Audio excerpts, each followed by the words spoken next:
When I'm talking about the Red Flash in anime, you might be thinking about the Flash such as Barry Allen or Wily West. But in reality, I'm talking about Chigiri Hyoma, the fastest legs in Blue Lock soccer history, boy. This is the one character you do not want to mess with. He's so fast, any and all tactics you have will be crushed against him. There is no fourth meta-analysis dimension that will break through his speed. All you gotta do is plan like 3 steps ahead of him if you bother or want to even have a chance against this character. Of course, I'm talking about Chigiri Hyoma, the fastest character in all of anime history, and we're gonna do a little character analysis about him. It's just a quick sum up about this. For those of you who do not know what the premises of Blue Lock, basically a crazy lunatic recruited a bunch of high schoolers and gave them a promise of becoming a #1 striker in the world. In all reality, this is the closest these characters will ever get isekai'd without losing their life. But in all honesty, Blue Lock is an anime about competitive soccer in the endless pursuit of becoming the #1 soccer player in the world. For these kids, this is the only way they're being told how to do so. Becoming the #1 striker in the world. Fuck Japan, fuck the world, it's all about them. It's about their ego. Eventually, they're gonna compete against each other, kind of like Lord of the Flies. And it's all about becoming the best striker in the world. Results matter, score as many goals as you can, becoming the biggest fucking egoistic possible. It's better to score a hat trick and lose 4 goals rather than winning 1-0. That's the way, Blue Lock way. Now, while it might be true that Isagi is the main character, we need other characters like a brightly red hair character called Chigiri. And he is basically introduced as this pathetic, whiny little bitch who is talking about quitting soccer right from day one and all that kind of stuff. And Isagi is like, boy, don't you dare talk about soccer like that. Don't you dare put your broken dreams onto me, boy. If you want to break your dreams, do it on your own time. Chigiri is all reminiscing and telling Isagi how he couldn't sleep at night because he would score the game-winning goal. And then Isagi is like, why aren't you being a good soccer player, bruh? And then Chigiri is being brutally honest with himself, being like, my leg broke. I don't know if I can play soccer anymore. I gotta quit, bruh. And then Isagi is like, nah, bitch, I need you to keep this anime alive. But in all honesty, I want to talk a little bit more about this character because he is a natural phenomenon that we all go through one way or another.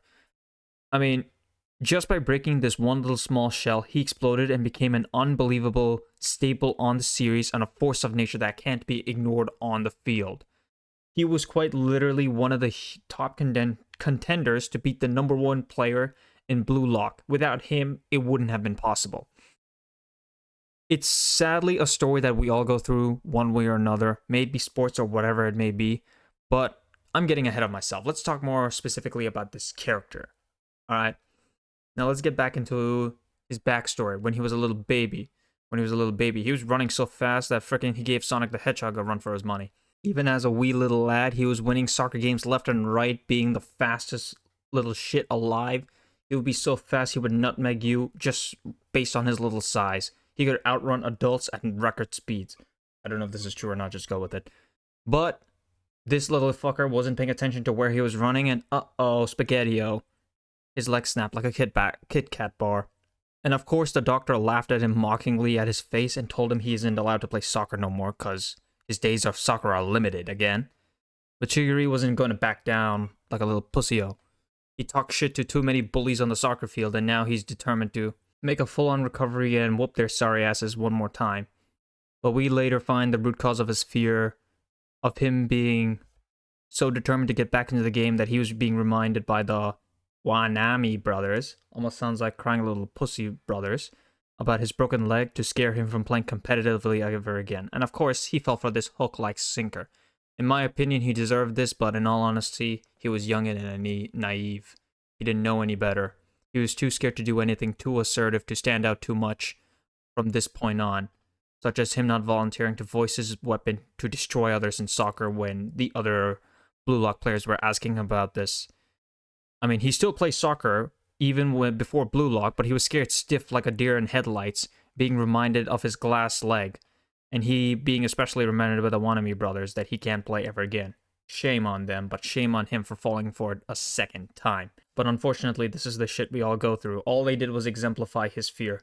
His root cause fear of his leg snapping a second time wasn't enabled fully It was enabled by the Wanami brothers, but it was never truly because of them. It was only because of his leg and that potential of it snapping again.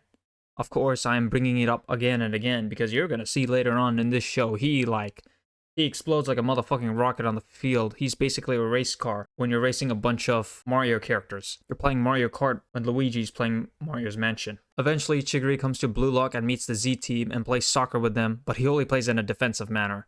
He's playing so passive that we didn't even know he existed despite all his main characteristics. Red long hair, him looking like a woman, him cosplaying like a woman. I'm kidding. Okay. Interestingly, in Team X and Team Z competition against each other, like Wanami Brothers and Chigiri's team, we have an interesting point in the plot where Kunan betrays the team and leaks everyone's weapons to basically the other opponent's team. And so the team is not only a whole man down, but their tactics have all been leaked, and they can basically do shit without it. This is like a full-on recipe for disaster. And like Isugi was like, fuck, what do we do? What do we do? What do we do? And then he was like, man, get your shit together and start playing, because if you ain't gonna compete, I'm gonna go nuts. This man was basically so pissed, he didn't know what was right, what was wrong, okay? My man Isugi, you gotta give him credit. He was being sympathetic. He was like, dude, you cannot allow me to be the reason you like to kill your soccer dreams, okay? If you're here to play soccer, you're here to play soccer for real. I don't give a shit about who you were before. You're gonna play soccer like the man you're supposed to. You're here to become the #1 striker in the world. That's why you accepted this form. That's why you're here, boy. But when his sympathetic ass gave up and was like, move, bitch, get out the way, Chigiri was thrown to the ground and manhandled more than he has ever been in his life. Makes sense, because he's a woman. I'm kidding. He's a man. But all of a sudden, Chigiri has this like little breakthrough moment where he has this epiphany that, oh my god, what the fuck is going on? Why am I feeling so pissed right now? Did this guy insult my masculinity? I gotta prove him wrong. But in all honesty, this little breakthrough works because he won is seeing Isugi inside of him. That sounds weird. I'm going to phrase it a little bit better. It works because it reminds him of his past self and completely him being carefree, the moment where before he broke his leg. And 2, he's been shown up and thrown to the side by the very man, and he's been given every chance he can, especially by the sympathetic Isugi. He wasn't going to take that shit no more. So finally, he allows himself to dream once more. And after that, the rest is history.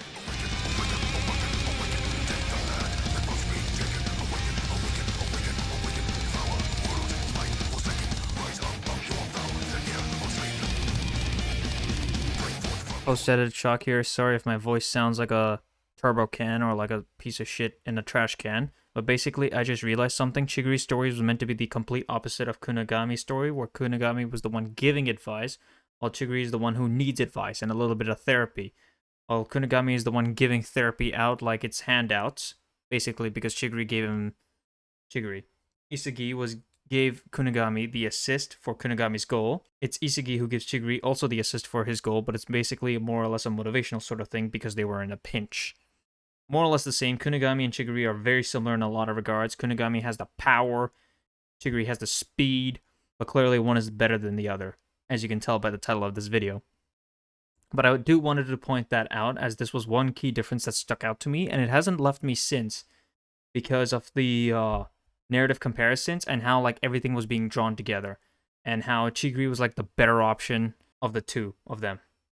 I'm gonna piss off a lot of Kunigami fans, but trust me, once Kunigami makes an interesting revelation in the anime, especially in season 2, all y'all are gonna scream at me like little adoring fans. All in all, Chigiri, I wanted to point these two comparisons out, as these two characters sort of showed like an interesting contrast to each other. Kunigami never got his own episode, but basically was the assist Isugi needed to keep his eye out and to stick out like a sore thumb. Chigiri could literally do everything on his own, but Isugi is there just to give out hand jobs, and for him to stick out, or for him to seriously stick out, he needs to get rid of Chigiri. That's all there is to it. It's a very short story and it's very brief. It's kind of like a one-off character to like fill in everything else, but on all honesty, this man is a fucking war machine. He is so good and talented. He was one of the contenders recommended by Isugi to destroy the top 3 players in Blue Lock at the time, and he was determined to fucking manhandle them as well.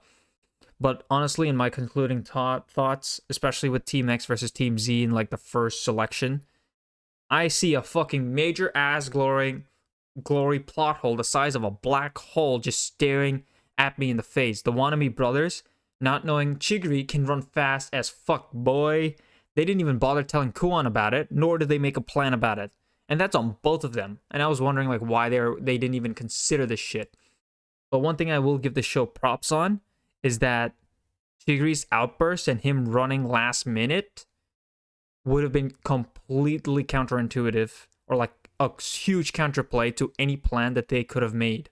And even if they did have a plan, for it to take form or for it to take like any manifestation in like the last minute or so of the game, it ain't happening. No one was expecting him to do anything.